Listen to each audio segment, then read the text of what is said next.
അപ്പോൾ ഇന്ന് നമ്മൾ നോക്കാനായിട്ട് പോകുന്നത് നിങ്ങളുടെ പേഴ്സൺ ഉടനെ തന്നെ തിരികെ വരാനൊരു സാധ്യതയുണ്ടോ എന്നുള്ളതാണ്. ഈ ഒരു സമയത്തും നിങ്ങളുടെ പേഴ്സൺ വളരെയധികം കൺഫ്യൂസ്ഡ് ആയിട്ട് കാണുന്നുണ്ട്. അതായത് ഇവിടെ എന്തോ ഏതൊക്കെയോ തരത്തിലുള്ള ഒരു തേർഡ് പാർട്ടി സിറ്റുവേഷനോ അല്ലെങ്കിൽ നിങ്ങളെ അവർ മിസ്അണ്ടർസ്റ്റാൻഡ് ചെയ്തിട്ടുണ്ട്. മേ ബി ആ ഒരു തേർഡ് പാർട്ടി സിറ്റുവേഷൻ കാരണമായിരിക്കാം. അതല്ലാന്നുണ്ടെങ്കിൽ ഏതോ ഒരു രീതിയിൽ നിങ്ങളെ മിസ്അണ്ടർസ്റ്റാൻഡ് ചെയ്ത് പോയിട്ടുള്ളൊരു പേഴ്സൺ ആണ്. ചിലപ്പോൾ ആ ഒരു പേഴ്സൺ നിങ്ങളോട് തന്നെ പറഞ്ഞിട്ടുണ്ടായിരിക്കും, ഇന്ന ഇന്ന കാരണങ്ങൾ കൊണ്ടാണ് ഞാൻ പിണങ്ങുന്നത്, അല്ലെങ്കിൽ എന്തെങ്കിലും ഒരു പിണക്കം വന്നിട്ടുണ്ടെങ്കിൽ അതിൻ്റെ റീസൺ ചിലപ്പോൾ പറഞ്ഞിട്ടുണ്ടായിരിക്കാം. അതും അല്ലെങ്കിൽ അവർക്ക് അനുകൂലമായിട്ടുള്ള എന്തുകൊണ്ടാണ് എന്തെങ്കിലും ഒരു കാര്യം പറഞ്ഞിട്ടുണ്ടെങ്കിൽ അതിനുള്ള വ്യക്തമായിട്ടുള്ള ക്ലാരിറ്റിയോട് കൂടി വന്നെങ്കിൽ മാത്രമേ ഇനി തിരികെ വരികയുള്ളൂ എന്നുള്ള രീതിയിലൊക്കെ പറഞ്ഞിട്ടുണ്ടായിരിക്കാം. അപ്പോൾ ഇവിടെ ഒരു മിസ്അണ്ടർസ്റ്റാൻഡ് ചെയ്ത് പോയിട്ടുള്ളൊരു പേഴ്സണെ കാണാൻ പറ്റുന്നുണ്ട്. അതുപോലെ തന്നെ ഈ ഒരു പേഴ്സണ് പുറമെ എന്തെങ്കിലും രീതിയിൽ എന്തെങ്കിലും കാണുകയോ കേൾക്കുകയോ ചെയ്തിട്ട്, അല്ലെങ്കിൽ മറ്റൊരാൾ പറഞ്ഞറിഞ്ഞോ എന്തെങ്കിലും ഒരു കാര്യത്തിൽ ഒരു തെറ്റിദ്ധാരണ വന്നിട്ടുണ്ടെങ്കിലും, ഇവിടെ എനിക്ക് ഫീൽ ചെയ്യുന്നൊരു കാര്യം, ഈ ഒരു പേഴ്സൻ്റെ ഒരു ഇൻറ്റ്യൂഷനൊക്കെ തോന്നുന്നത് നിങ്ങൾ ഭയങ്കരമായിട്ടുള്ളൊരു പാവങ്ങളാണ്, അല്ലെങ്കിൽ നിങ്ങൾക്ക് അങ്ങനെയൊന്നും ചെയ്യാനോ പറയാനോ സാധിക്കില്ല. അപ്പോൾ എന്തിൻ്റെ പേരിലാണോ പിണങ്ങിയിട്ടുള്ളത് അങ്ങനെയല്ല നിങ്ങളെന്നുള്ളത് ഇവരുടെ ഒരു ഇൻറ്റ്യൂഷൻ, ഇവരുടെ ഉൾമനസ് ഇവരോട് പറയുന്നത്. അവർക്ക് ഉള്ളിൻ്റെ ഉള്ളിൽ നിങ്ങളെ ഇപ്പോഴും വിശ്വാസമാണ്.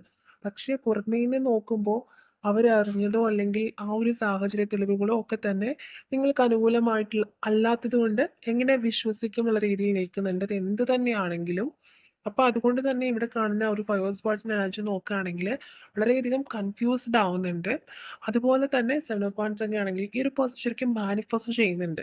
അപ്പോൾ ഇവർക്ക് ഇടയ്ക്ക് നിങ്ങളെക്കുറിച്ചുള്ള ഒരു ചിന്തകളും വളരെയധികം മിസ് ചെയ്യുന്ന സമയത്തൊക്കെ ഇവർ തന്നെ നിങ്ങളെ കോൾ ചെയ്യാനോ മെസ്സേജ് ചെയ്യാനോ ഫോൺ കയ്യിൽ എടുക്കുന്നുണ്ട്. അല്ലെങ്കിൽ ഇനി അവരായിട്ട് തന്നെ ഇനിഷ്യേറ്റ് ചെയ്ത് വരാം. കാരണം ഇനി ഇങ്ങനെ പോയിട്ട് കാര്യമില്ല. അത്രയ്ക്കും നിങ്ങളെ മിസ് ചെയ്യുന്ന സമയത്ത് അവരായിട്ട് തന്നെ മേ ബി ടൈപ്പ് ചെയ്യുന്നുണ്ടായിരിക്കാം മെസ്സേജൊക്കെ. പക്ഷേ ഇവർ തന്നെ വീണ്ടും അത് ഡിലീറ്റ് ചെയ്യുന്നു. കാരണം ആ ഒരു സമയത്ത് ഇവർ വീണ്ടും കൺഫ്യൂസ്ഡ് ആവുന്നു. അല്ലെങ്കിൽ വേണ്ട നിങ്ങൾ തന്നെ വരട്ടെ എന്നുള്ള രീതിയിൽ. അപ്പോൾ ആ ഒരു സമയത്തൊക്കെ ഇവർ ശരിക്കും മാനിഫെസ്റ്റ് ചെയ്യുന്നുണ്ട്. അപ്പോൾ ഇവർ മാനിഫെസ്റ്റ് ചെയ്യുന്നത് എങ്ങനെയാണെന്ന് വെച്ചിട്ടുണ്ടെങ്കിൽ, ഇവർ നിങ്ങളായിട്ട് തന്നെ ഇനിഷ്യേറ്റ് ചെയ്ത് വരണം എന്നുള്ള രീതിയിലാണ്. അതായത് നിങ്ങളായിട്ട് തന്നെ ഇനിഷ്യേറ്റ് ചെയ്ത് അവർക്ക് അനുകൂലമായിട്ടുള്ള രീതിയിൽ ഒരു ക്ലാരിറ്റിയോട് കൂടി വരണം എന്നുള്ള രീതിയിലാണ് അവർ മാനിഫെസ്റ്റ് ചെയ്യുന്നത്. മേ ബി ഈ ഒരു സാഹചര്യത്തിൽ, അതായത് നിങ്ങൾ തമ്മിലുള്ള ഒരു കോൺഫ്ലിക്റ്റും കാര്യങ്ങളൊക്കെ വന്നിട്ടുള്ള ഒരു എനർജി കാണുന്നുണ്ട്. ആ ഒരു സമയത്ത് ഇവർ ഒരുപാട് കാര്യങ്ങൾ പറഞ്ഞിട്ടുണ്ടായിരിക്കും നിങ്ങളോട്. അല്ലെങ്കിൽ ഇനി തിരികെ വരില്ല എന്നോ, അല്ലെങ്കിൽ വ്യക്തമായിട്ടുള്ളൊരു ക്ലാരിറ്റി ഇല്ലാണ്ട് വരില്ല എന്നോ അവർ പറഞ്ഞിട്ടുണ്ട്. കുറേ കാര്യങ്ങൾ ചിലപ്പോൾ ഡിമാൻഡ് ചെയ്തിട്ടുണ്ടായിരിക്കും. അതുപോലെയൊക്കെ ആണെന്നുണ്ടെങ്കിൽ മാത്രമേ ഇനി തിരികെ റിലേഷൻഷിപ്പിലേക്ക് വരികയുള്ളൂ എന്നുള്ളത്. അപ്പോൾ ഇങ്ങനെയാണെന്നുണ്ടെങ്കിലും ചില സമയത്ത് വളരെയധികം മിസ് ചെയ്യുന്ന സമയത്ത് ഇവർ തന്നെ ഇനിഷ്യേറ്റ് ചെയ്ത് വരണം എന്നുള്ള രീതിയിൽ അവർ ഒരുപാട് ശ്രമിക്കുന്നുണ്ട്. പക്ഷെ ആ ഒരു സമയത്താണ് ഇവർ പറഞ്ഞു പോയത്, അല്ലെങ്കിൽ അങ്ങനെ ഇനി ഇനിഷ്യേറ്റ് ചെയ്ത് വന്നിട്ടുണ്ടെങ്കിൽ അവർ ഒരു രീതിയിലും എല്ലാ രീതിയിലും നിങ്ങളെ മനസ്സിലാക്കി എന്നാണല്ലോ നിങ്ങൾ വിചാരിക്കുക. അപ്പോൾ അവർ പറഞ്ഞു തന്നൊരു വിലയില്ലാതെ വരുമല്ലോ എന്നുള്ള രീതിയിലൊക്കെ ഇവർ ചിന്തിക്കുന്നുണ്ട്. അപ്പോൾ അതുകൊണ്ടായിരിക്കാം ഈ ഒരു പേഴ്സൺ നിങ്ങളായിട്ട് തന്നെ ഇനിഷ്യേറ്റ് ചെയ്ത് വരട്ടെ എന്നുള്ള രീതിയിലാണ് കൂടുതലായിട്ടും മാനിഫെസ്റ്റ് ചെയ്യുന്നത്. ഇപ്പോൾ നയൻ ഓഫ് സ്വർഡ്സ് ആണെങ്കിലും ഫൈവ് ഓഫ് സ്വർഡ്സ് ആണെങ്കിലും ഒക്കെ വളരെയധികം കൺഫ്യൂസ്ഡ് ആയിട്ടും വിഷമത്തിലിരിക്കുന്ന ഒരു പേഴ്സണെയാണ് കാണാൻ പറ്റുന്നത്. ഒരുപക്ഷെ നിങ്ങൾക്കിടയിലുള്ള ഒരു തേർഡ് പാർട്ടി സിറ്റുവേഷൻ കാരണമായിരിക്കാം ഇങ്ങനെ ഒരു തെറ്റിദ്ധാരണ പോലും വന്നിട്ടുള്ളത്. മേ ബി നിങ്ങളിൽ കുറേ പേരെങ്കിലും വളരെയധികം നിങ്ങൾക്ക് ഒരു കൺഫ്യൂഷൻ ഉള്ളത് എന്തിനെക്കുറിച്ചാണ് ഇവർ പറയുന്നത് പോലും ചിലപ്പോൾ നിങ്ങൾക്ക് മനസ്സിലാവുന്നുണ്ടായിരിക്കില്ല. അതായത് തേർഡ് പാർട്ടിയുടെ കളികൾ തന്നെയായിരിക്കാം നിങ്ങളെ തമ്മിൽ അകറ്റാനായിട്ട് തേർഡ് പാർട്ടി എന്തെങ്കിലും കാര്യങ്ങൾ പറഞ്ഞ് ധരിപ്പിച്ച് വെച്ചിട്ടുള്ളതായിരിക്കാം. ഇപ്പോൾ ഒരു സുപ്രഭാതത്തിൽ വന്നിട്ട് ഇങ്ങനെയാണ് അങ്ങനെയാണ് എന്നൊക്കെ പറഞ്ഞിട്ട് ഒരു ക്ലാരിറ്റി ആവശ്യപ്പെടുമ്പോൾ ഒരുപക്ഷെ നിങ്ങൾക്ക് അതിനെക്കുറിച്ചൊരു ഐഡിയ ഉണ്ടായിരുന്നിരിക്കില്ല. അപ്പം അതുകൊണ്ട് തന്നെ നിങ്ങൾക്ക് എന്താണ് എന്നുള്ള രീതിയിൽ വ്യക്തമായിട്ടുള്ളൊരു ആൻസർ കൊടുക്കാൻ പറ്റാതെ വന്നിട്ടുണ്ടായിരിക്കും. അപ്പം എന്തോ ഒരു കാര്യത്തിൽ നിങ്ങൾക്കും എന്താണ് പറയേണ്ടത്, എന്തിനാണ് ഇവിടെ നിങ്ങളിൽ കുറേ പേരുടെയെങ്കിലും ഒരു വിഷമം ഇത്രത്തോളം ഭയങ്കര പരസ്പരം അറിയാവുന്നവരായിട്ട് എങ്ങനെയാണ് ഇങ്ങനെ മിസ്അണ്ടർസ്റ്റാൻഡ് ചെയ്യാൻ കഴിഞ്ഞത്, അല്ലെങ്കിൽ ഒരു ട്രസ്റ്റ് ഇഷ്യൂ എങ്ങനെ ഇവിടെ വന്നു എന്നുള്ള രീതിയിൽ നിങ്ങൾക്ക് വളരെയധികം വിഷമമുണ്ട്.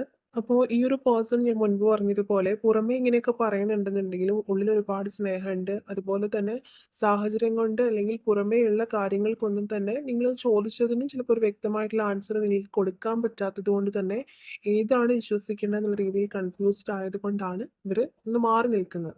അപ്പോൾ ഇവിടെ നോക്കുമ്പോൾ ഇവർ ശരിക്കും ഒരു ഭയങ്കരമായിട്ട് വാല്യുബിൾ ആയിട്ടൊക്കെ നിങ്ങളെ കണ്ടുകൊണ്ടിരുന്ന ഒരു റിലേഷൻഷിപ്പിൽ തന്നെയാണ്. അല്ലാണ്ട് ഫേക്കായിട്ട് നിന്നിട്ടൊരു പേഴ്സണായിട്ട് തോന്നുന്നില്ല. അതുപോലെ തന്നെ ഇൻറ്റോ കപ്സ് ആണെന്നുണ്ടെങ്കിലും എത്രത്തോളം നിങ്ങളുടെ ഓർമ്മകളിൽ നിന്ന് പിന്തിരിഞ്ഞ് നടക്കണം എന്ന് വിചാരിച്ചാലും നിങ്ങളുടെ ഓർമ്മകൾ അതിൻ്റെ ഇരട്ടി ശക്തിയിൽ ഇവരുടെ മനസ്സിലേക്ക് വരുന്നുണ്ട്. അതായത് അവർ നിങ്ങളെ ഓർക്കാണ്ടിരിക്കുമ്പം പോലും മേ ബി നിങ്ങളുടെ പേര് എവിടെയെങ്കിലുമൊക്കെ കാണുക, അതുപോലെ തന്നെ നിങ്ങളുടെ സൗണ്ട് കേൾക്കണ പോലെ മേ ബി അത്രയും രൂപസാദൃശ്യമുള്ളവരെ കാണുക, അങ്ങനെയുള്ള ചില ചില കാര്യങ്ങൾ ഇവർ കാണുന്നുണ്ട്. എന്തോ ഒരു ഇൻഫിനിറ്റ് കണക്ഷൻ നിങ്ങൾ തമ്മിലുള്ളതായിട്ട് കാണുന്നുണ്ട്. മേ ബി ഇടയ്ക്കിടയ്ക്കൊരു ഒരു എന്താ പറയുക, ഒരു ഓൺ ആൻഡ് ഓഫ് പോലെയൊക്കെ പോകുന്നൊരു റിലേഷൻഷിപ്പ് ആണെന്നുണ്ടെങ്കിലും വീണ്ടും വീണ്ടും എന്താ റിപ്പീറ്റ് ആയിട്ട് വീണ്ടും വീണ്ടും റീയൂണിയൻ ഉണ്ടായി അങ്ങനെ പോകുന്നൊരു റിലേഷൻഷിപ്പായിട്ട് കാണുന്നുണ്ട്. അപ്പോൾ എന്താണെന്നുണ്ടെങ്കിൽ ഈ ഒരു പേഴ്സൺ തിരികെ വരും. കാരണം അവർക്ക് താങ്ങാൻ പറ്റുന്ന രീതിയിലല്ല ഇപ്പോൾ നിങ്ങളുടെ മെമ്മറീസ് അവരുടെ മനസ്സിലേക്ക് വരുന്നത്. അവർക്ക് ഭയങ്കരമായിട്ട് ഒന്നിലും കോൺസെൻട്രേറ്റ് ചെയ്യാൻ പറ്റാത്തൊരവസ്ഥ. ഏതൊരു ജോലി ചെയ്താലും നിങ്ങളുടെ മെമ്മറീസ് വരുന്നു. കാരണം അത്രത്തോളം വളരെ സ്ട്രോങ് ആയിട്ടും ഒക്കെ തന്നെ നിന്നിട്ടുള്ളതാണ് ഈ ഒരു പേഴ്സൺ ഈ ഒരു റിലേഷൻഷിപ്പിൽ. അപ്പോൾ പെട്ടെന്ന് തന്നെ ഒരു ട്രസ്റ്റ് ഇഷ്യൂ പോലെ വന്ന സമയത്ത് അവരും ഇപ്പോൾ നിങ്ങൾക്ക് എത്രത്തോളം വിഷമമുണ്ടോ അതേ വിഷമത്തിൽ തന്നെ ഈ ഒരു പേഴ്സൺ കടന്നു പോയിട്ടുണ്ട്. അവരും ഒട്ടും വിചാരിക്കാത്ത നേരത്ത് തന്നെയാണ് ഈ ഒരു റിലേഷൻഷിപ്പിൽ ഇങ്ങനൊരു സംഭവം നടന്നിട്ടുള്ളത്. സോ അതുകൊണ്ട് തന്നെ വളരെയധികം വിഷമത്തോടു കൂടി നിൽക്കുന്ന ഒരു ടൈമായിട്ട് കാണുന്നുണ്ട്. അതുപോലെ തന്നെ മാനിഫെസ്റ്റ് ചെയ്യുന്നത് നിങ്ങൾ ചെയ്യുന്നതെല്ലാം തന്നെ ഈ ഒരു പേഴ്സണും ചെയ്യുന്നുണ്ട്, മാനിഫെസ്റ്റ് ചെയ്യുന്നുണ്ട്. അതുപോലെ തന്നെ തിരികെ വരാനുള്ള ഒരു ആഗ്രഹമുണ്ട്. ഈ പറഞ്ഞതുപോലെയുള്ളൊരു കൺഫ്യൂഷനും കാര്യങ്ങളും ഉള്ളത് കൊണ്ട് തന്നെ ഒന്ന് പുറകിലേക്ക് പോയി മീൻസ് ഇങ്ങനെ പുറകിലേക്ക് വലിഞ്ഞ് വലിഞ്ഞ് നിൽക്കുന്നതാണ് കാണുന്നത്. അപ്പോൾ ഇവിടെ ശരിക്കും ഒരു കമ്മ്യൂണിക്കേഷൻ ശരിക്കും നടക്കുകയാണെന്നുണ്ടെങ്കിൽ നിങ്ങൾക്ക് യാതൊരുവിധ പ്രശ്നമില്ലാണ്ട് മുന്നോട്ട് പോകാൻ പറ്റും. ആ ഒരു കമ്മ്യൂണിക്കേഷൻ ഉള്ളൊരു തടസ്സം എന്ന് പറയുന്നത് ഈ ഒരു തേർഡ് പാർട്ടി സിറ്റുവേഷൻ തന്നെയാണ്. അപ്പോൾ തേർഡ് പാർട്ടി സിറ്റുവേഷനൊക്കെ ഒഴിഞ്ഞു പോകാനായിട്ട് നിങ്ങൾ പ്രേ ചെയ്യുക, മാനിഫെസ്റ്റ് ചെയ്യുക. ഓക്കെ, അപ്പോൾ റീഡിങ്ങിൻ്റെ അവസാനിച്ചിട്ടൊക്കെയാണ്. റീഡിങ് ഇഷ്ടമായിട്ടുണ്ടെങ്കിൽ ലൈക്ക് ചെയ്യാനും ഷെയർ ചെയ്യാനും സബ്സ്ക്രൈബ് ചെയ്യാനും മറക്കരുത്.